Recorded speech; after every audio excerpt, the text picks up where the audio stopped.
మీరు కూడా అంటే సర్వేలు చేస్తున్నారు కదా, ఎలా అనిపిస్తుంది? బీఆర్ఎస్ గ్రాఫ్ ఎలా ఉంది? బస్ బ్రహ్మాండంగా ఉంది. రాష్ట్రానికి వచ్చేసరికి మళ్ళీ బీఆర్ఎస్ వైపే ప్రజలు చూస్తున్నారు. తప్పకుండా బీఆర్ఎస్ మళ్ళీ అధికారంలోకి వస్తుంది.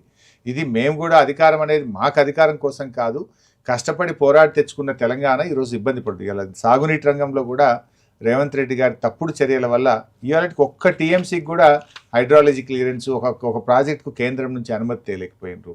అటు సాగునీటి రంగంలో ఇబ్బందులు వచ్చినాయి. ఇవాళ ఉన్నటువంటి సింగరేణి ఆగమైనటువంటి పరిస్థితి ఏర్పడ్డది. విద్యుత్ రంగం అధోగతి అవుతా ఉంది.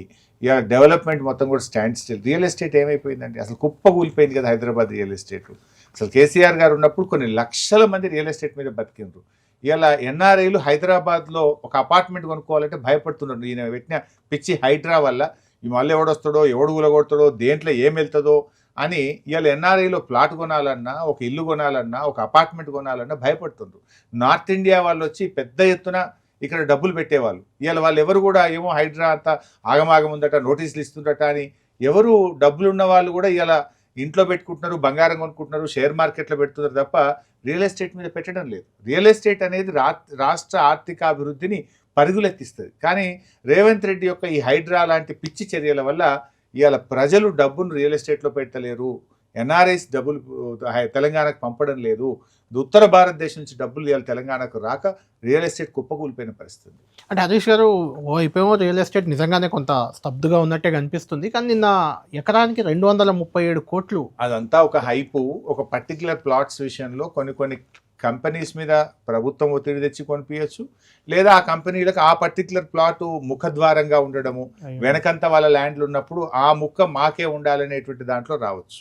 నిజంగా బాగుంటే సేల్స్ జరగాలి కదా, మార్కెట్ ఇంప్రూవ్ కావాలి కదా.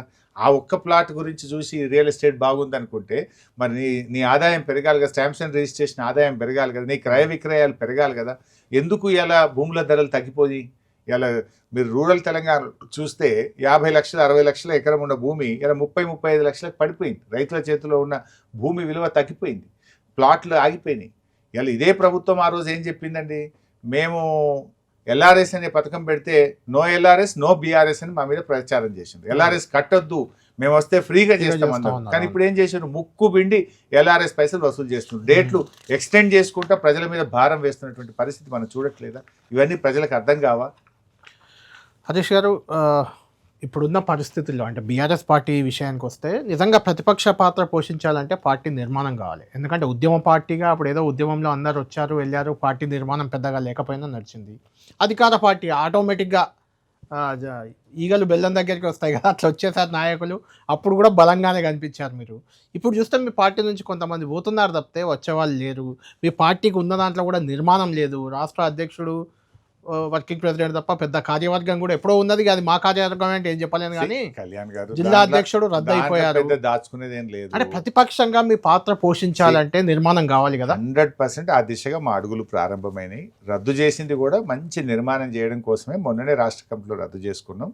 ఈ ఫస్ట్ వీక్ ఇంకొక 1 వీక్లో మా మెంబర్షిప్ డ్రైవ్ స్టార్ట్ కాబోతా ఉంది. పటిష్టవంతమైన గ్రామ కమిటీలు, మండల, జిల్లా కమిటీ, రాష్ట్ర కమిటీ నిర్మాణం చేసుకుంటాం. అదేవిధంగా విద్యార్థుల కోసం కూడా ఒక స్పెషల్ డ్రైవ్ పెట్టి, అన్ని కాలేజీల్లో కూడా మెంబర్షిప్ డ్రైవ్ పెట్టి, స్టూడెంట్ వింగ్ను కూడా కొత్త బాడీని, కొత్త రక్తాన్ని పార్టీలోకి తెచ్చే విధంగా నిర్మాణం చేయాలని నిర్ణయం తీసుకున్నాము.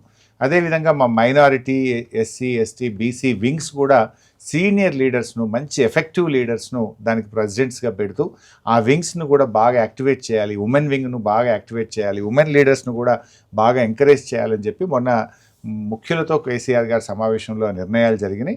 ఆల్రెడీ మా మెంబర్షిప్కి సంబంధించి అంతా డిజిటల్ చేయాలని పార్టీ డిసైడ్ చేసిన.